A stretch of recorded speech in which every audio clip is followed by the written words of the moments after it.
పరీక్షించడానికి నారాయణుడు వస్తాడు. ఒకప్పుడు డొక్కా సీతమ్మ గారు ఎంత అన్నదానం చేసేదో మహాతల్లి. ఓ బ్రాహ్మణుడు వచ్చాడు, కూర్చోబెట్టి అన్నం పెడుతోంది. ఆయన అన్నాడు, నాకు పెళ్ళవలేదు, ఇన్నాళ్లకు ఓ పెళ్లి కూతురు ఒప్పుకుంది చేసుకుంటానని, కానీ బంగారు ఆభరణం ఏదైనా పెట్టమంది, ఏదైనా ఆభరణం ఇస్తే అన్నం తింటా, లేకపోతే తిన్నన్నాడు. అప్పటికే అన్నదానానికి ఆవిడ ఒంటి మీద నగలన్నీ వెళ్ళిపోయి ఒక్క కంటి ఉంది. ఆవిడ భర్త వంక చూసి కంటి ఇచ్చేస్తానంది. ఆయన పక్కకి రమ్మనన్నాడు, అన్నీ అయిపోయాయే, ఆ కంటె ఒకటే ఉంది.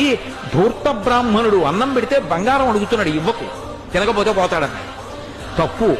అతిథి విష్ణుస్వరూపం, అభ్యాగతి స్వయం విష్ణు.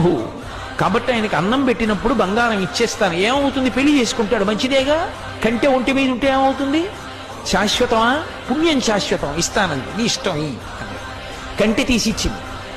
ఆ కంటి తీసుకెళ్లి అరిటాక్ కింద పెట్టి ఆయన అన్నం తినేశాడు సంతోషంగా. ఉత్తరాపోసనం పట్టాడు, చేయి కడుక్కోవడానికి బయటికి వెళ్ళాడు.